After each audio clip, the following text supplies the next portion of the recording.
إمام مساجد أو صلاة الصبح كجرة صلاة دي إسلام مركزنا الجماعة تجريها ولبنا إلهي أسجود سن وسجود دي كجرة أي توري لدعي تلو محاكو دعي waxay noqotay dhacdadan naxdin leh oo dunida muslimka aad iyo aad looga hadalhayo intaan gudo gelin qisada oo faahfaahsan oo barnaamijka ilaa dhamaadkiisa aan ku faahfaahin doono ayna muhiim tahay inaad daawato barnaamijka oo dhameystiran si aad uga bogato xogta oo dhan waxaan marka hore ku hormaraynaa in yar oo horodhaca oo la xiriirta kororka falalka lidiga ku ah muslimiinta ee dalalka reer galbeedka iminka ku soo kordhaya haddii ahaan lahayd Yurub iyo weliba Mareykanka inkastoo ay jiraan wadamo Hindiya ay ka mid tahay oo hadda muslimiin nacaybka iyo falalka lidiga ku ah muslimiintu ay ku soo kordhayaan waxaana sidoo kale xoogaystay dacayadaha islaamka ka dhanka ah waxaa kaloo xoogaystay kooxaha garabka midig ama cusuriyiinta la yiraahdo oo had iyo gooraale dadka muslimiinta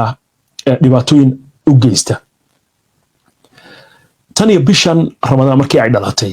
waxa aad iyo aad u soo kordhayay digniinta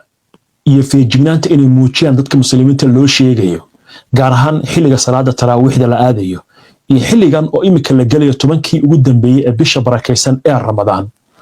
oo dadku ay masaajidada xilli dambe aadayaan waxaana dadka loo sheegaa had iyo gooraan loona sheegaya inay taxadar weyn ay muujiyaan dhacdooyinkii ugu dambeeyay marka laga tago dhacdadan aan idin soo gudbin doona faahfaahinteeda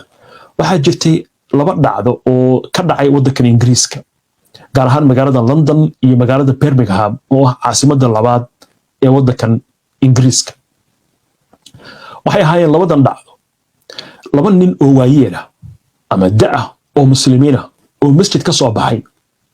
ayaa isku si loo weeraray dab la qabadsiiyey waxay noqotay dhacdo runtii cabsi gelisay dadka muslimiinta aad iyo aadna loo hadalhayo inkastoo booliisku arrintan ay iminka gacanta ku hayaan oo baaritaanka uu socdo lana sheegay inay gacanta ku hayaan nin arrimahan lagu xiriirinayo haddana baaritaankii ayuuna ka warsugaynaa arrintan la xiriiray inkastoo labada nin ee odayaasha ah ee weerarka loo geystay aanay dhiman laakiin haddana waxaa la sheegay in dhibaato culus ay soo gaartay iminka marka dhacdadan ugu dambeysay waxay ka dhacday magaalada leerada Preston ee ka tirsan gobolka New Jersey ee waddanka Mareykanka axadii iyadoo lagu jira salaad subax 5:00 subaxnimo masjidka la yiraahdo Masjid Umar ee ku yaala magaaladaasi ayaa waxaa yimid nin toorey wata muuqaalka waxaanu tusi doonaa sida wax u dhaceen ninka muuqaalkiisii markuu weerarka geysanayo ninkii wixii ku dhacay waxaasoo dhan baan tusi doonaa booliisku hadda waxay sheegayaan inay gacanta ku hayaan ninkaas oo magaciisa la yiraahdo Zarif Zorba waa nin 32 jir ah muuqaalkiisa waa ninka halkaada ka aragtaan sida booliisku ay soo gudbiyeen haddaba sidee wax u dhaceen subaxnimadii axadda iyadoo salaadii lagu jiro ayaa falkan u dhacaya halkan waxaa ka muuqda muuqaalka waa salaadii baa lagu jiraa imika waa xawayaan waa la rukuucaya ninka wuxuu ku jiraa safka saddexaad muuqaalka iyo sawirada waan tusi doonaa si faahfaahsan kadibna waxaa la geli doonaa sujuudi mar allaala marka la gala sujuudda ninkii waa u jeedaa ninka shaarka cad wata oo soo dhaqaaqay toorey buu la baxay imaamkii ku dhuftay wuxuu damcay inuu cararo laakiin jamaacadii baa qabatay ninkii gacanta ayaa lagu dhigay nasiib wanaag waa la qabtay imaamkiina dad baa u gurmaday si ay dhaawiciisa wax uga qabtaan ninkiina waa la qabtay nasiib wanaag ninkii dhibaato looma geysan culus inkastoo ay jirto in la jugujugeeyay laakiin naftiisa wax qatar gelinaya laguma samayn sababtoo nidaam iyo sharci meesha ka jira ninkan dambi buu galay kaamirooyinkii baa qabtay booliiska iyo maxkamadaha iyo xeerbeegtida ayaa go'aan ka gaaraya falkan uu ku kacay ninkii waa la qabtay markii la qabtay jawigu sidan ayuu ahaa gacanta lagu hayaa ninkii waa laga celinaya dad baa u farabaxsanaya oo raba inay dilaan laakiin waxa la leeyahay u kaadiye ninkan gacanta lagu haya nasiib wanaag booliiskii baa yimid booliiskaa qabtay way la wareegeen isla markiiba ayagaa la wareegay ninkii way wadeen gacanta lagu hayaa ninkii halkan waxaa idinkaga muuqata marka muuqaalkii oo sawir ah waa markii uu safka ka soo baxayay ninkii sidaad u jeedaan wuxuu ku jiray safka saddexaad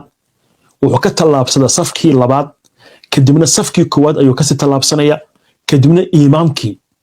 ayuu u tegayaa isagoo sujuudsan ayuu tooreedii gelinayaa imaamku waa ninka odayga halkan ka muuqda ee lagu magacaabo imaam sayid el nakib waa 65 sano jir waa nin da' muddo dheer ayaa waxaa la sheegay inuu imaam ka ah masjidka waxaa la sheegay in loo qaaday isbitaalka la yiraahdo St. Joseph's University Medical Center halkaasi oo la sheegay in lagu daaweynayo waxaa la sheegay dhaawiciisa inuusan ahayn mid aad iyo aad halis u ah inkastoo tooreeda la sheegay inay waxyeelo ay gaarsiisay beerka laakiin haddana waxaa la leeyahay xaaladiisu waa ay degan tahay ninka markaa dilka geystay ilaa hadda lama oga ujeedada arrintan uu ka leeyahay iyo waxa ku kalifay inuu imaamka weeraro laakiin dhacdadan waxay noqotay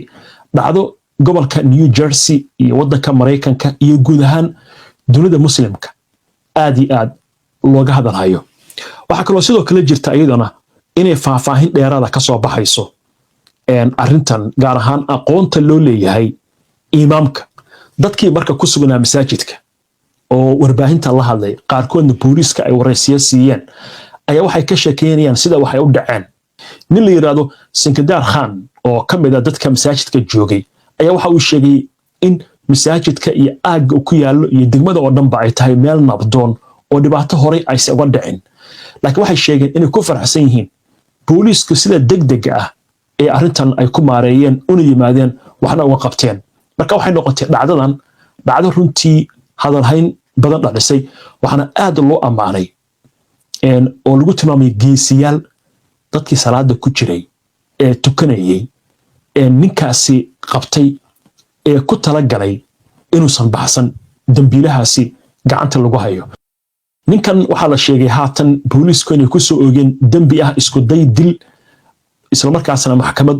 la horgeyn doono sharci yaqaanada waxay leeyihiin ninkan dambiga lagu soo oogay iyo cadeymaha la hayo muuqaalkii iyo kaamirooyinkii iyo dadkii marqaatiga ahaaba waxay u muuqataa inuu wajihi doono